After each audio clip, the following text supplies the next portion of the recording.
জয়গুরু।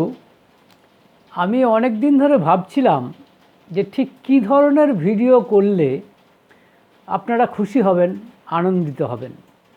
বিষয়বস্তু চিন্তা করতে হয়, কিন্তু কয়েকদিন ধরে আমি সত্যানুসরণের বাণী ব্যাখ্যা করার চেষ্টা করছিলাম এবং সেখানে শর্মিষ্ঠা মা বলে একজন, শর্মিষ্ঠা ভট্টাচার্য, তিনি আমাকে জানিয়েছেন যে আপনি সত্যানুসরণের কথাগুলিকে ব্যাখ্যা করুন।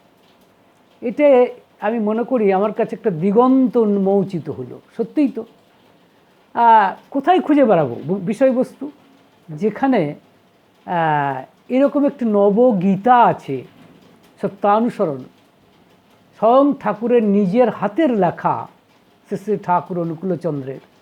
সেখানে বিষয়বস্তু খুঁজে বেড়ানোর তো সত্যিই কোনো প্রয়োজন নেই। তাই ভাবছি এই সত্যানুসরণের কথাগুলিকেই আমার জ্ঞান বুদ্ধি অনুযায়ী ব্যাখ্যা করার চেষ্টা করব। তো কেমন হচ্ছে না হচ্ছে, বা আপনাদের কাছে সেটা বোধগম্য হচ্ছে কি না, বা কোনো সমালোচনাও যদি থাকে আপনারা দয়া করে কমেন্ট বক্সে জানাবেন, যাতে আমি ঋদ্ধ হতে পারি। তো এখন আমি প্রথম থেকেই শুরু করার ইচ্ছা। প্রথমে দেখুন, বলা হচ্ছে দুর্বলতা চ্যাপ্টার বলতে পারেন। বলছেন সর্বপ্রথম আমাদের দুর্বলতার বিরুদ্ধে যুদ্ধ করতে হবে, সাহসী হতে হবে, বীর হতে হবে। পাপের জ্বলন্ত প্রতিমূর্তি ওই দুর্বলতা।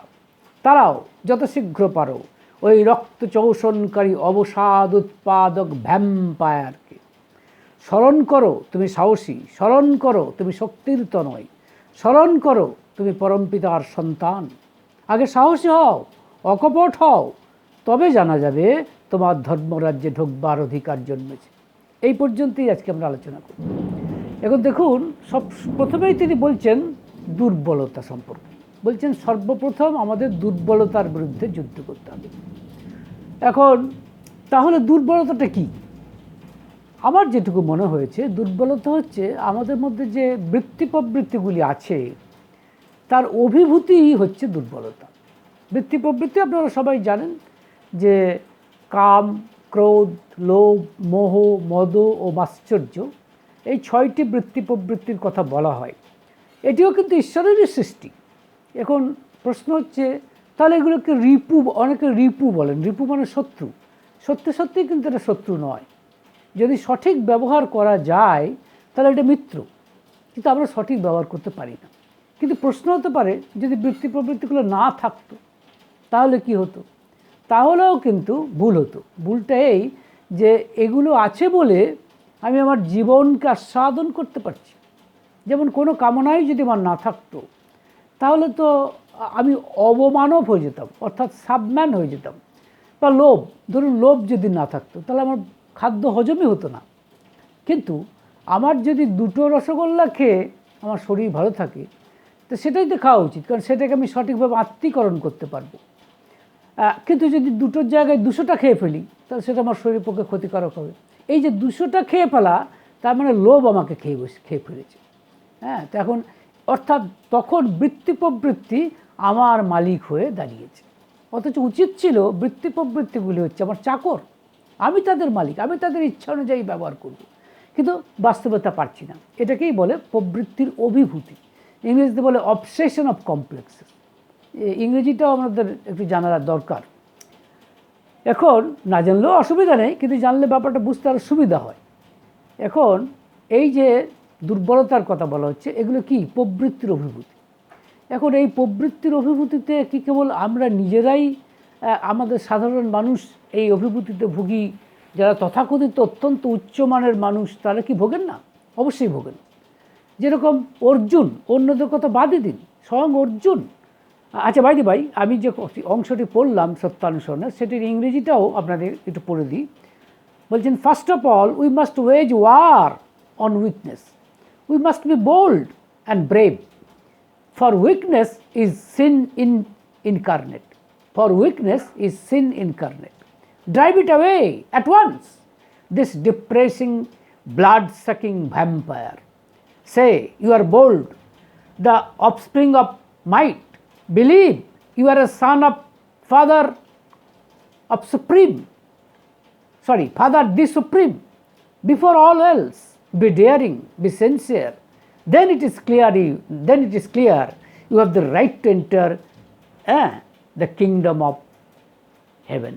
This is the English translation of this part. Now, এখন এই দুর্বলতা কি আমাদের মতো সাধারণ মানুষের জন্য? এমনকি অর্জুনকে আমরা এইভাবেই গণ্য করি যে আমাদের চেয়ে তিনি অনেক উঁচু মানের মানুষ। তার মধ্যেও কিন্তু এই প্রবৃত্তির অভিভূতি ঘটেছিল এবং কী হয়েছিল তার ক্ষেত্রে তিনি মোহগ্রস্ত হয়েছিলেন, ডেলিউডেড, ইংরেজিতে বলে ইলিউশন বা ডেলিউশন, তিনি কিন্তু ডেলিউডেড হয়েছিলেন, মোহগ্রস্ত হয়েছিলেন। ফলত তিনি মনে করছেন যে তার শত্রুপক্ষ, যাদের মধ্যে তার আত্মীয় স্বজন রয়েছে, মাস্টারমশাই রয়েছেন, মানে গুরু স্থানীয় লোকেরা রয়েছেন, ভীষ্ম, দ্রোণাচার্য, তাদেরকে হত্যা করলে তিনি পাপের হবেন, এরকম একটা আশ্চর্য ধারণার বশবর্তী হয়ে গেলেন। কেন? আসলে তাকে মোহতে পেয়ে বসেছে। যে জন্য যখন যুদ্ধক্ষেত্রে আসছেন, তিনি কি জানতেন না যে এদের বিরুদ্ধে যুদ্ধ করতে হবে? জানতেন। জেনেও যুদ্ধক্ষেত্রে এসে তিনি কিন্তু মোহের কবলে পড়ে গেলেন। মোহের কবলে পড়ে গিয়ে থরথর করে কাঁপতে আরম্ভ করলেন। সেই অংশটি আপনাদের গীতার যে দ্বিতীয় অনুচ্ছেদে, দ্বিতীয় অধ্যায়ে আছে।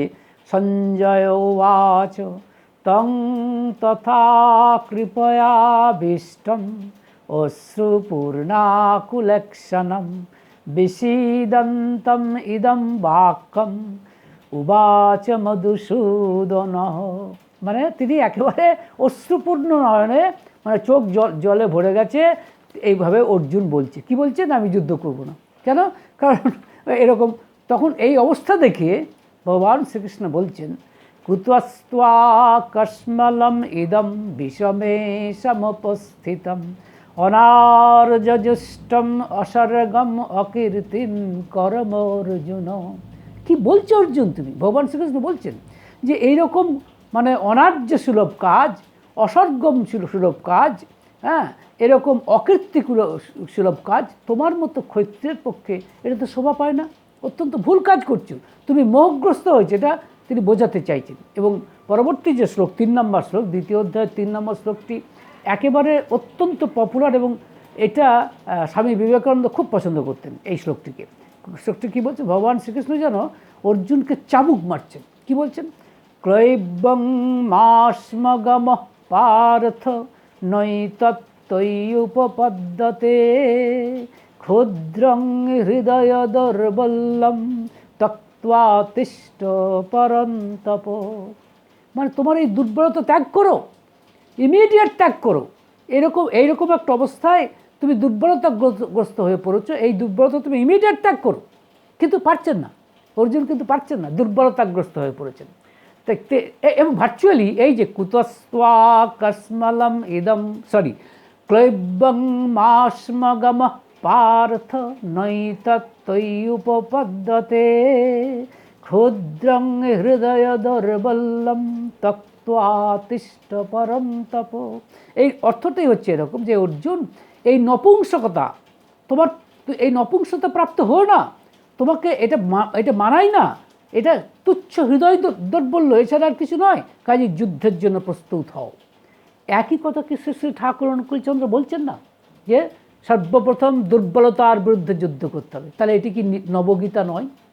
ভগবান শ্রীকৃষ্ণের কথাই কি ঠাকুর বলছেন না যে সর্বপ্রথম আমাদের দুর্বলতার বিরুদ্ধে যুদ্ধ করতে হবে? অর্থাৎ এই যে কাম, ক্রোধ, মোহ, লোভ, মদ, মোহ, লোভ, মাশ্চর্য, এই যে 6টি প্রবৃত্তি, তার অভিভূতির হাত থেকে তোমাকে রক্ষা পেতে হবে। এটাই দুর্বলতা, এইগুলোই হচ্ছে দুর্বলতা। আর দুর্বলতা বলে কিছু নেই। এবং দুর্বলতাটা মানুষকে কুড়ে কুড়ে খায়, মানুষকে ভুল পথে নিয়ে যায়। ভুল পথে নিয়ে যায় বলেই শ্রী ঠাকুর অনুকূলচন্দ্র বলছেন যে পাপের জ্বলন্ত প্রতিমূর্তি ওই দুর্বলতা, এটা পাপের প্রকাশ। লক্ষ্য করো। তারপরে তারাও যত শীঘ্র পারো ওই রক্ত শোষণকারী অবসাদ উৎপাদক ভ্যাম্পায়ার। ভ্যাম্পায়ার হচ্ছে এক ধরনের, বলা হয় এক জাতীয় বাদুড় যারা রক্ত খায়। তো কীরকম? অর্থাৎ এই প্রবৃত্তির অভিভূতি আমাদেরকে ওই বাদুড়ের মতো রক্ত খেয়ে নিচ্ছে, অর্থাৎ প্রাণ শক্তিকে খেয়ে নিচ্ছে। শুধু তাই নয়, আমাদেরকে দুর্বলতাগ্রস্ত করে ফেলছে। শুধু তাই নয়, আমরা ভীষণভাবে অকর্মণ্য হয়ে পড়ছি, ইমবেসাইল হয়ে যাচ্ছি। সুতরাং ধর্মরাজ্যে ঢুকতে গেলে প্রথমেই যেটি দরকার যে দুর্বলতার বিরুদ্ধে অন্তত যুদ্ধটা স্টার্ট করতে হবে। আমি বলছি না যে একদিনেই আপনি সব হয়ে যাবেন, হ্যাঁ, এটা কখনোই সম্ভব নয়। এইটাই যদি হতো তাহলে সব ভগবান হয়ে যেতাম। That's really not easy, but just start. তুমি অন্তত শুরুটা করো, প্রমাণ করো যে তুমি পরমপিতার সন্তান, তুমি সেই সেই সাহসী, তুমি পরমপিতার সন্তান। You are the son of the might the supreme, you are the son of the father, you are the son of father the supreme. তুমি পরমপিতার সন্তান যদি হও, তা তোমার দুর্বলতা কেন, এই উইকনেস কেন? কিন্তু তবু অর্জুনের মতো যাচ্ছে না। শুধু তাই নয়, এই দুর্বলতাকে তিনি সাপোর্ট করছেন। কীভাবে সাপোর্ট করছেন দেখুন, অর্জুন কীভাবে অর্জুন ভগবান শ্রীকৃষ্ণকে বোঝাবার চেষ্টা করছেন যে না, আমার এই ধারণা ভুল নয়, আমি যে দুর্বলতাগ্রস্ত হয়ে পড়েছি বলছো না, এটা আমার দুর্বলতা নয়, এরকম বলার চেষ্টা করছি। হ্যাঁ, কী বলছেন? কথম ভীষ্মমহং সংখ্যে দ্রোণঞ্চ মধুসূদন ইষুভিঃ প্রতিযৎ স্বামী পূজার হাবারিসূদন। বলছেন ভীষ্ম, দ্রোণাচার্য এরকম মাননীয় ব্যক্তিদের বিরুদ্ধে আমি যদি যুদ্ধ করি এবং তাদের তাহলে সেটা অত্যন্ত অন্যায় হবে। এটাই সে বোঝাবার চেষ্টা করছে। কাকে বোঝাবার চেষ্টা করছেন? ভগবান শ্রীকৃষ্ণকে। যে ভগবান শ্রীকৃষ্ণ বলছেন তুমি দুর্বলতাগ্রস্ত হয়েছ, বলছেন এই হৃদয় দুর্বল ঝেড়ে ফেলো, কারণ এই হৃদয় তোমার পক্ষে শোভা পায় না, এটা নপুংসকতার কাজ। তুমি ধর্মযুদ্ধে এসে পিছিয়ে যেতে চাইছো। এখন ধর্মযুদ্ধটা কি, কুরুক্ষেত্র যুদ্ধটা কি আসলে? মনে রাখবেন, আমাদের যে সংসার যাত্রা, আমাদের যে জীবন যাপন, সেটাই তো কুরুক্ষেত্র যুদ্ধ। একটা চালে যদি ভুল করেন তাহলেই দেখবেন আপনার ভুল হয়ে যাবে। এই চালটা ভুল বা ঠিক হওয়ার ঠিক কী করে হবে? যদি আপনি প্রবৃত্তির অভিভূতির হাত থেকে সামান্য হলেও মুক্তি পান। এই যে কিন্তু অনেক সময় আমরা কি করি, যে আমরা যেটা করছি সেটাই ঠিক, এবং তার সপক্ষে আমরা আর্গুমেন্ট সাজাতে শুরু করি, মানে আমরা যুক্তি সাজাতে শুরু করি। যেমন দেখেন না, জজের কাছে যে চোরের উকিল হয়ে দাঁড়িয়েছে, সেও আর্গুমেন্ট করছে তার সপক্ষে, এবং জাজকে এমনভাবে বোঝাচ্ছেন যে না না, আপনি বোধহয় শুনুন, ভালো করে বুঝুন, এর কোনো দোষ নেই, এরকম বোঝাচ্ছেন। যেরকম অর্জুন নিজেকে বলছে না না, আমার এটা আপনি ভুল বলছেন, আমার কথাটা দয়া করে শুনুন। তিনি বলছেন আমি ভীষ্ম, দ্রোণাচার্য এদের এগেনস্টে যুদ্ধ আমি এটা করা আমার শোভা পায় না, উল্টো কথা বলছেন। অথচ জানে না যে দ্রোণাচার্য ভীষ্ম একটা মানে দুর্যোধনের পক্ষ নিয়েছে, কাজেই তারা পাপের পক্ষ নিয়েছে, কাজেই তাদেরকে ধ্বংস করতেই হবে, এতে কোনো অন্যায় নেই। কিন্তু এই বোধটা নেই, তাই তিনি কী বলছেন? তা বলছে আমার গুরু ইত্যাদি বলছেন। 5 নম্বর শ্লোকে অর্জুন বলছেন গুরু নহত্বাহি মহানুভাবান শ্রেয় ভক্তুম ভক্ষমপিহ লোকে হত্যার্থ কামাস্তু গুরু নিহৈব ভুঞ্জীয় ভোগান রুধির প্রদিগ্ধন।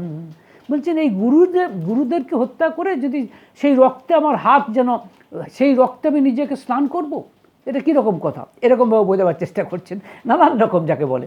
হ্যাঁ, নানান রকমভাবে তিনি বোঝাবার চেষ্টা করছেন যে যা আমি করছি সেটা অন্যায় নয়, তুমি এটাকে অনুমোদন করো। ভগবান শ্রীকৃষ্ণকে অনুমোদন করেননি তো। তিনি কি বলছেন? হ্যাঁ, পরিষ্কার বলছেন যে তুমি কি নিজেকে জ্ঞানী সাজতে চাইছো? হ্যাঁ, অথচ অজ্ঞানের মতো কথা বলছো, পরিষ্কার বলে দিয়েছেন তিনি। এবং তিনি বলছেন মানে মজা করে এবং হাসতে হাসতে বলছেন। ভগবান শ্রীকৃষ্ণ কিন্তু হাসতে হাসতে বলছেন। মনে রাখবেন 11 নম্বর শ্লোকে বলছেন শ্রী ভগবানুবাচ অসচ্চান অন্নশোচস্তম প্রজ্ঞাবাদংশ্চ ভাষসে গতাসুন অগতাসুংশ্চ নানু শোচন্তি পণ্ডিতাঃ। অর্থাৎ তুমি বড় বড় কথা বলছো পণ্ডিতের মতো, অথচ মানে কি বলে, যাদের জন্য শোক করা উচিত নয় তুমি তাদের জন্য শোক করছো। সে ভগবান শ্রীকৃষ্ণ বোঝাচ্ছেন সেরকম। অর্থাৎ ভগবান শ্রীকৃষ্ণ অর্জুনকে এই কথাই বলছেন যে আগে সাহসী হও, আগে অকপট হও। তুমি দুর্বলতার বিরুদ্ধে, তোমার দুর্বলতা হচ্ছে মোহ, তুমি মোহগ্রস্ত হয়েছো। You are deluded by the delusion or illusion. এখন সমস্যা হচ্ছে আমাদের কথাটা বাদই দেন, অর্জুন সে পর্যন্ত আমরা লক্ষ্য করছি যে সহজে বুঝতে পারছে না। তাকে বোঝানোর জন্য, তার এই ভুলটাকে বোঝানোর জন্য, সেই যে সত্যিই দুর্বলতাগ্রস্ত হয়েছে এইটা বোঝানোর জন্য ভগবান শ্রীকৃষ্ণকে কত বোঝাতে হয়েছে। এবং বোঝানোর শেষে, একদম শেষে, অর্থাৎ গীতা আপনারা জানেন 18টি অধ্যায় আছে, একবার 18 অধ্যায়ের 73 নম্বর শ্লোকে সেইখানে গিয়ে ভগবান ততক্ষণে বুঝতে পেরেছে অর্জুন যে না, তখন সে বলছে হ্যাঁ আমার মোহ এইবার আমার মোহ নষ্ট, এবার সে বুঝতে পারছে যে হ্যাঁ, যে সে সে মানে প্রবৃত্তির অভিভূতিতে পড়েছে। এবং তখন সে বলছে হ্যাঁ আমার এই কি বলে, আমি দুর্বলতাগ্রস্ত হয়ে পড়েছিলাম, আমার মোহ নষ্ট হয়েছে, হ্যাঁ আমার স্মৃতি ফিরে এসেছে, তোমার দয়ায় আমার স্মৃতি ফিরে এসেছে, এবং আমি এখন সব কিছু, আমার বুদ্ধি স্থির হয়েছে, এখন তুমি যা বলবে আমি তাই করব। কী বলছেন? নষ্ট মোহ স্মৃতির্লব্ধা তৎপ্রসাদাত্ময়াচ্যুত স্থিতোস্মি গত সন্দেহ করিষ্যে বচনং তব। মানেটা হচ্ছে যে ও অচ্যুত, ইংরেজিতে যদি বলি, O Achyuta means the Achyuta, the other name of Arjuna is Achyuta, sorry, the other name of Krishna is Achyuta. Achyuta কথাটা ভারী ইন্টারেস্টিং কথা, যিনি কখনোই নিজের স্ট্যান্ড থেকে সরে যান না। এই প্রসঙ্গটি কথা মনে পড়ে গেল, যদিও একটু অপ্রাসঙ্গিক। শেষে ঠাকুর অনুকূলচন্দ্রকে জিজ্ঞেস করেছিলেন একজন যে মানে আপনি তো লোকের দুঃখে দুঃখিত হন, ইয়ে করেন, তো আপনি কেন করেন? তখন ঠাকুর বলেছিলেন, শ্রী ঠাকুর অনুকূলচন্দ্র, দেখুন আমি হাসি কাঁদি আর যাই করি, আমি যে শিবচন্দ্র চক্রবর্তীর ছাওয়াল অনুকূল চক্রবর্তী, এটা কখনোই ভুলে যায় না, এই স্বরূপ থেকে কখনোই বিচ্যুত হয় না। সেই অর্থে ঠাকুরও কিন্তু অচ্যুত, কোনো সন্দেহ নেই। এনি মানে সুপ্রিম পার্সন ইজ অচ্যুত। সেই জন্য অচ্যুত কথা খুব ইন্টারেস্টিং কথা, এবং বহুবার ব্যবহৃত হয়েছে গীতাতে শ্রীকৃষ্ণ সম্পর্কে। অর্জুন কি বলছে? O Achyuta, delusion has been destroyed, মানে এখন আমার ডেলিউশন ডিস্ট্রয়েড হয়েছে, অ্যান্ড মাই কি বলছেন, and memory has been regained by me through your grace, বা বাই ইয়োর গ্রেস, আপনার দয়ায় আমি স্মৃতি ফিরে পেরেছি, এই কথা বলছেন। এবং এখন বলছেন I stand by your I stand by my doubt removed and I will follow your instruction, আমি এখন আপনার ইনস্ট্রাকশন ফলো করব। তো ঠাকুর অনুকূলচন্দ্র এই অংশটাতে, এটাও কি নবগীতা নয়? কত সহজভাবে ঠাকুর, যে কথাটি 2য় অধ্যায়ে এত প্রশ্ন উত্তরের মাধ্যমে বলা হয়েছে, ঠাকুর অনুকূলচন্দ্র অত্যন্ত ছোট্ট করে জানেন। আমি সেই জন্য বলেছিলাম আপনাদের যে আমি এই সত্যানুসরণকে নবগীতা বলে মনে করি, এটা আমার ব্যক্তিগত ধারণা। আপনারা কেউ মানতেও পারেন, নাও মানতে পারেন, আমার তাতে কোনো বক্তব্য নেই। এখন দেখুন, দুর্বলতা চ্যাপ্টার যেটি সাংখ্যযোগে 2য় অধ্যায়ে বলা হয়েছে, সেটি ছোট্ট একটি চরণের মধ্য দিয়ে ঠাকুর আরও আছে বলে দিচ্ছেন যে সর্বপ্রথম আমাদের দুর্বলতার বিরুদ্ধে যুদ্ধ করতে, তার মানে ওই প্রবৃত্তির অভিভূতির বিরুদ্ধে যুদ্ধ করতে। তবে আপনি যদি কেউ বলেন যুদ্ধ করলেই কি আমি সাকসেসফুল হব? হ্যাঁ, স্টার্টটা করি, not that I will completely overcome the barrier of the obsession of complexes, no, but let me try, let me start at first. তো এইটা ঠাকুর বলছেন, তুমি দুর্বলতার বিরুদ্ধে, তুমি মনে করছো যে তুমি সবল, তা নও। তুমি যেমন অর্জুনের মতো আমরা নিজেদেরকে নানাভাবে বলছি, দেখবেন না বড় বড়, বিশেষ করে এটা খুব বড় বড়, এটা বেশি করে খাটে যারা অত্যন্ত বেশি পণ্ডিত মানুষ, বুঝলেন, বা যারা তথাকথিত, যারা বলে খুব পার্সোনালিটি, সাউন্ড পার্সোনালিটি, অনেকে আমরা আবার এটাকে বলি না লোকটা খুব স্মার্ট। হোয়াট ডাজ ইট মিন? এটা মানে হচ্ছে লোকটার খুব ব্যক্তিত্ব। ঠাকুর এদের সম্পর্কে বলেছেন ভারী চমৎকার করে, বলছেন বৃত্তিগুলি ব্যক্তিত্বে তোর হর খেয়ালে খেলছে ভাঁটা, কত নাচনে নাচছিস রে তুই, হিসাব করে দেখলি সেটা, বাদর নাচন নাচলি কত, বাহবাহ কত পেলি বাতুল, ভাবছিস তুই মস্ত মানুষ, কেউ কি আছে তোর সমতুল, পাগল বেকুব, ওরে দিগ্গজ খতিয়ে কি দেখলি হাই, পৃষ্ঠ স্বার্থী টান ছাড়া কি অখণ্ডতা তোর গজায়। ইন্টিগ্রেটেড পার্সোনালিটি যদি একমাত্র ঈশ্বরকে না ধরা যায় তা পারা যায়। কাজেই এর থেকে বেরিয়ে আসার উপায় কি? যে আমরা কিন্তু সবাই বৃত্তাধীন, বৃত্তিগুলির অধীন, বৃত্তিগুলির অধীশ্বরকে পুরুষোত্তম, অর্থাৎ ঈশ্বর যখন, ভগবান যখন নররূপ ধারণ করে আসেন করুণায় বিগলিত হয়ে, তাকেই আমরা বলি পুরুষোত্তম। যেমন এসেছেন ভগবান রামচন্দ্র, তারপর ভগবান শ্রীকৃষ্ণ ইত্যাদি একটি সিরিজ আছে। এবং আমি শেষে ঠাকুর অনুকূলচন্দ্রের ভক্ত হিসেবে এবং আমার ধ্যান ধারণা অনুযায়ী মনে করি যে তিনিই যুগ পুরুষোত্তম। আপনারা আমার সঙ্গে একমত হতে পারেন, নাও হতে পারেন, কোনো বক্তব্য নেই। তো ঠাকুরের মতো এই পুরুষোত্তমকে, আপনারা যদি কেউ কৃষ্ণকে ধরতেন না, আমার কোনো বক্তব্য নেই, অর্থাৎ ধরতেই পারেন, তা সেই বৃত্তাধীশকে না ধরলে আপনি বৃত্তির মানে ফাঁদ থেকে বেরিয়ে যেতে পারবেন না। এই প্রসঙ্গে আরেকটা গীতার কথাও সেই অনেকটা এইরকমই আর কি, মানে চলে আসছেই, কারণ চলে আসবেই, কারণ এই যে মায়া তিনি বিস্তার করেছেন, এই মায়ার সাথেও কিন্তু প্রবৃত্তির একটি রিলেশন আছে, যেটি আমরা লক্ষ্য করে দেখবেন 7ম অধ্যায় 14 নম্বর শ্লোকে ভগবান শ্রীকৃষ্ণ বলছেন, দৈবী হেষা গুণময়ী মম মায়া দুরত্যয়া মামেব যে প্রপদ্যন্তে মায়ামেতাম তরন্তি তে। মানে দেখো অর্জুন, আমি যেই এই গুণময়ী মায়া বিস্তার করেছি, এর হাত থেকে রক্ষা পাওয়া এত সহজ নয়। তবে হ্যাঁ, মামেব যে প্রপদ্যন্তে, আমাকে যে আশ্রয় করেছে, প্রপদ্যন্তে মানে আশ্রয়, আমাকে যে আশ্রয় করেছে সেই কিন্তু মায়ার উপরে চলে যায়। সুতরাং দুর্বলতার বিরুদ্ধে যুদ্ধ করতে হলেও শেষ বিচারে আপনাকে সেই পুরুষোত্তমকেই ধরতে হবে। আমার ক্ষেত্রে যেমন শ্রী ঠাকুর অনুকূলচন্দ্রকে ধরা ছাড়া আর কোনো দ্বিতীয় পন্থা নেই। নান্য পন্থা বিদ্যতে অয়ং। ভালো থাকবে। জয়।